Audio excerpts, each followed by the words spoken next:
माणसाचा जन्मच मुळात विजांच्या कडकडाटात आणि तोफांच्या गडगडाटात झालाय। आगीशी खेळणारी माणसं आम्ही, पाण्याला भिवून पळणार नाही याची साक्ष देणारा हा दसरा मेळावा आहे।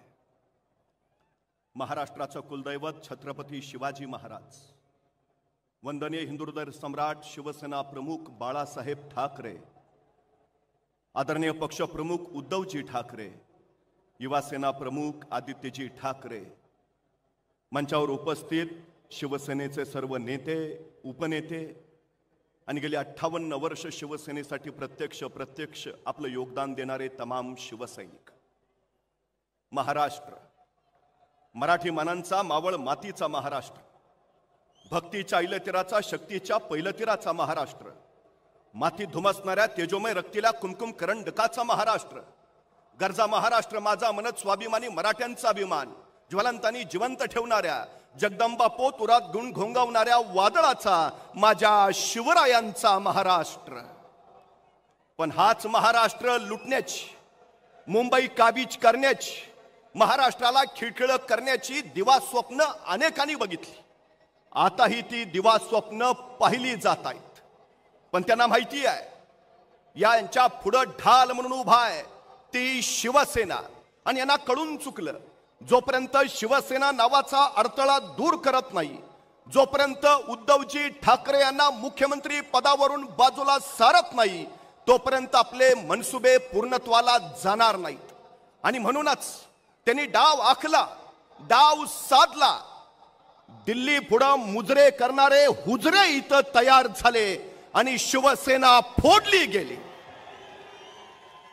शिवसेना फुटल्याने काही ना आनंदाच्या उकळ्या फुटल्या। आता शिवसेना संपणार। अरे हट, शिवसेना संपत नसते, शिवसेना संपवत असते। शिवसेना संपवणारे संपले, पण महाराष्ट्र द्रोह्यांना गाडून उद्धवजींच्या नेतृत्वाखाली ही शिवसेना मजबूतीने तशीच उभा आहे। हे तेच मैदान आहे, ही तीच शिवसेना आहे आणि हा तोच दसरा मेळावा आहे। आणि महाराष्ट्र द्रोही रावणाचं दहन करणारे हे तेच शिवसैनिक आहेत। पण हे सगळं करून तुम्ही साधलं तरी काय? बेदिली, फसवणूक, विश्वासघात, उन्माद, अहंकार, माज याला पुरता ऊत आला। अवघ्या राजकारणाचा तुम्ही चिखल केला। नैतिक मूल्य, ध्येय धोरण, विचार, तत्व सगळी वाऱ्यावर उडून गेली। सत्ता आणि मत्ता एवढंच अंतिम ध्येय झालं। राज्य व्यवस्थेच्या पायाशी नैतिक मूल्यांचं अधिष्ठान असावं लागतं। राज्य व्यवस्थेच्या पायाशी सत्य, न्याय, विश्वास आणि शिव ही नैतिक मूल्य जर नसतील तर ती व्यवस्था न राहता तो जंगलचा कायदा होतो आणि तिथं नागरिक नव्हे तर गुलाम तयार होतात। आमचा प्रवास त्या दिशेने चाललाय। सत्तेच्या सामर्थ्यानं सर्वसामान्यांचे कान इथं आता पिळले जात आहेत। इथं झालं काय? नुसत्या योजना फुगल्या, पण विकास कुठे आहे? तुम्ही 1500 रुपये खात्यावर जमा केले, पण जगणं महाग करणारी महागाई कमी करू शकलात? पुरोगामी म्हणवल्या जाणाऱ्या महाराष्ट्रामध्ये आज लाडकी बहीण योजनेची नुसती जाहिरातबाजी चालू आहे। इव्हेंटवर कोट्यावधी रुपये खर्च केला जातोय।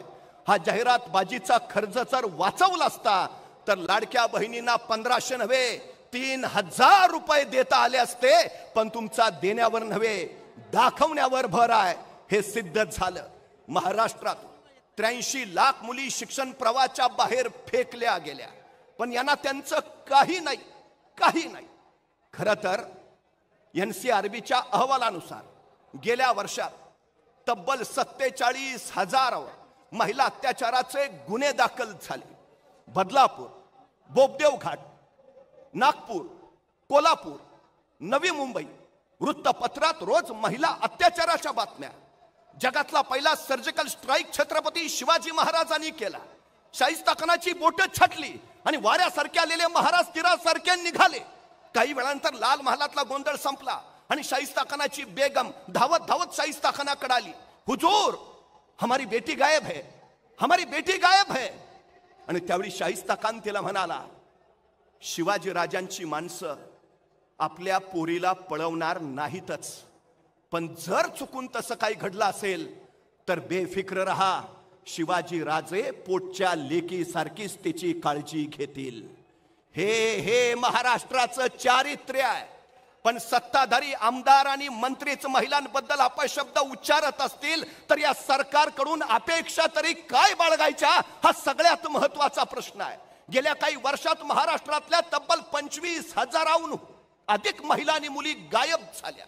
पण यांना काही सोयर सुतक नाही, काही सोयर सुतक नाही. किसान सन्मान निधीचे 6,000 तुम्ही दिले खरे, पण महाराष्ट्रातल्या शेतकऱ्यांच्या आत्महत्या कमी झाल्या. 3 महिन्यात 517 शेतकऱ्यांनी आत्महत्या केल्या. रोज 6 ते 7 शेतकरी महाराष्ट्रातले आत्महत्या करताय. उद्धवजी ठाकरे मुख्यमंत्री होते, त्यांनी पहिल्या मंत्रिमंडळ बैठकीत विनाशर्त 2 लाख रुपयांची कर्जमुक्ती केली. नियमित कर्ज भरणाऱ्याला 50,000 रुपयांचं अनुदान दिलं. पण या सरकारनं अजूनही ते 50,000चं अनुदान दिलेलं नाही. नैसर्गिक आपत्तीची नुकसान भरपाई मिळालेली नाही. 1 रुपयात पीक विम्याचे ढोल वाजवले गेले खरे, पण पीक विमा सुद्धा शेतकऱ्यांपर्यंत पोहोचला नाही.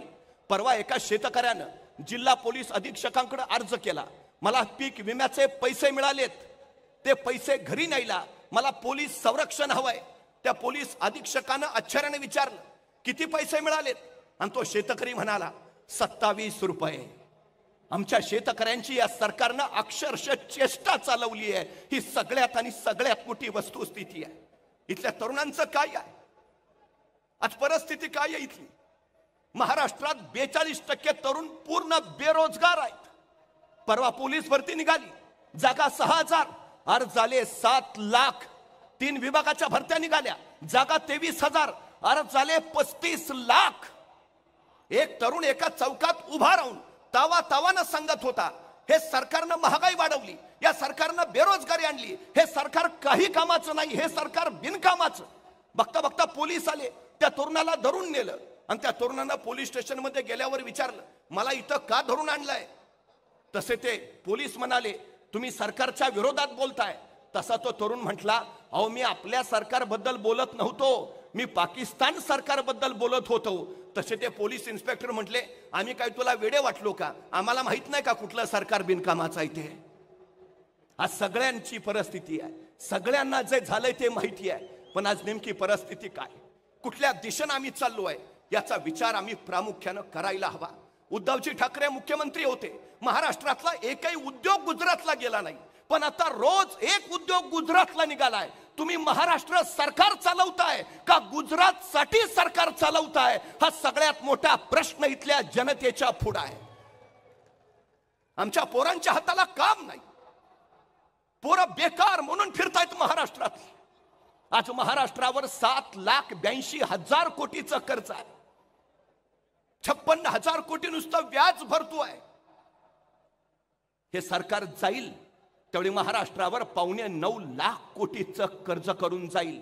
महाराष्ट्रातल्या प्रत्येक व्यक्तीच्या डोक्यावर या सरकारनं 65,000 रुपयांचं कर्ज करून ठेवलंय. मग कर्ज झालेले हे कर्जबाजारी तरुण चाकरी करायला काय गुजरातला जातील का? पुन्हा आमच्या वाट्याला मुंबई तुमची तर भांडी घासा आमची.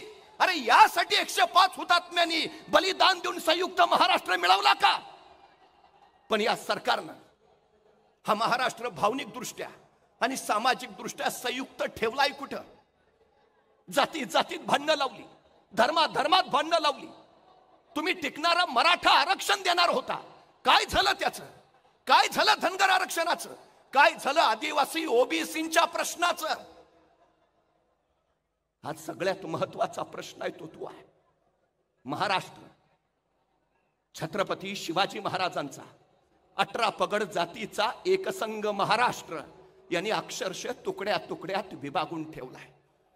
युगप्रवर्तक छत्रपती शिवाजी महाराज ज्यांनी राष्ट्र उभा केलं, पण छत्रपती शिवाजी महाराजांचा राजकोट इथला पुतळा सुद्धा हे नीट उभा करू शकले नाहीत. 8 महिन्यात राजकोटचा छत्रपतींचा पुतळा कोसळला. पुतळा नव्हे, महाराष्ट्र धर्म कोसळला. पुतळा नव्हे, महाराष्ट्राची अस्मिता कोसळली. पुतळा नव्हे, इथली नैतिक मूल्य ढासळली. 350 वर्षापूर्वी छत्रपती शिवाजी महाराजांनी सिंधुदुर्ग किल्ला उभारलाय. 350 वर्ष झाली तो लाटांचे तडाखे खातोय. त्या लाटांच्या तडाख्याने सिंधुदुर्गाची दगडं झिजलीत, पण 2 दगडांना सांधणारा चुन्याचा चिरा मात्र अजून जसाच्या तसा आहे. दगडं झिजत 2-2 इंचात गेलीत, चुन्याचा चिरा मात्र जसाच्या तसा. मी निष्ठा त्या चुन्याच्या चिऱ्याला मानतो. दगडं झिजतील पण निष्ठा नाही. त्या निष्ठेनं आता महाराष्ट्र धर्मासाठी उभा राहायचा आहे. खर तर स्वराज्याची मशाल विझवण्याचे प्रयत्न वारंवार झाले. कनेगराडच्या पायथ्याला असणाऱ्या रामजी पांगेरेला बातमी मिळाली, 10,000 फौजीनिशी दिलेर खान सुसाट येतो आहे. रामजी पांगेराकडे फौज फक्त 1,000. तो पळून नाही गेला. त्यांनी 300 मावळे गडाच्या रक्षणासाठी पाठवले आणि 700 मावळे घेऊन त्या दिलेर खानाच्या फौजेची वाट पाहत बसला. हा दिलेर खान ज्यांनी रयतेचे हाल केले आणि बघता बघता रामजीच्या तळपायाची आग मस्तकाला गेली, मस्तकाची शिर तडाडली आणि अंगातली बाराबंदी फाडून तो आपल्या मावळ्यांच्या पुढे उभा राहिला आणि कडाडला, मर्दानो या खानाशी झुंजायचा आहे. जे जातीचे असतील ते येतील, जे जातीचे नसतील ते जातील. जो लढेल त्याला सोन्याची कडी आणि जो पळेल त्याला चोळी बांगडी. आणि हर हर महादेवचा जयघोष झाला. त्या 10,000 फौजेवर 700 मराठा तुटून पडला. शिमग्यात हलकी कडाडावी अशा मराठ्यांच्या तलवारी कडाडल्या, टिपरी घुमावी असे मराठे घुमले. तो आवेश आणि तो जोश. 700 मराठ्यांपुढे ते 10,000 मोगल हतबल झाले, झुकले, नमले, पाठीला पाय लावून पळत सुटले. आपण किती आहोत हे महत्वाचं नाही, आपण कोण आहोत हे महत्वाचं आहे. आपण महाराष्ट्राचे वाघ आहोत. आपण हिंदू हृदय सम्राट शिवसेना प्रमुख बाळासाहेब ठाकरेंचे वाघ आहोत. आपण उद्धवजी ठाकरेंचे वाघ आहोत. ती मशाल घेऊन आता खडं ठाकायचं आहे. महाराष्ट्र धर्माच्या रक्षणासाठी, महाराष्ट्राच्या अस्मितेसाठी, इथल्या स्त्रियांच्या सन्मानासाठी, तरुणांच्या हाताला काम देण्यासाठी, महाराष्ट्राचं महाराष्ट्रपण अखंड ठेवण्यासाठी. ती मशाल जी छत्रपती शिवाजी महाराजांनी स्वराज्याचा अग्निहोत्र पेटवण्यासाठी हाती घेतली, ती मशाल जिनं आई जगदंबे पुढे महाराष्ट्र धर्माचं साकडं घातलं, ती मशाल जिथल्या मायमाऊलीच्या पावित्र्याचा अग्नी घेऊन धगधगते आहे. आता पुन्हा ती मशाल घेऊन उभा राहायचं आहे. घोडा मैदान जवळ आहे. चला उभे राहूया. उद्धवजी ठाकरेंच्या नेतृत्वात महाराष्ट्राच्या विधान भवनावर पुन्हा भगवा फडकूया. बोला छत्रपती शिवाजी महाराज की.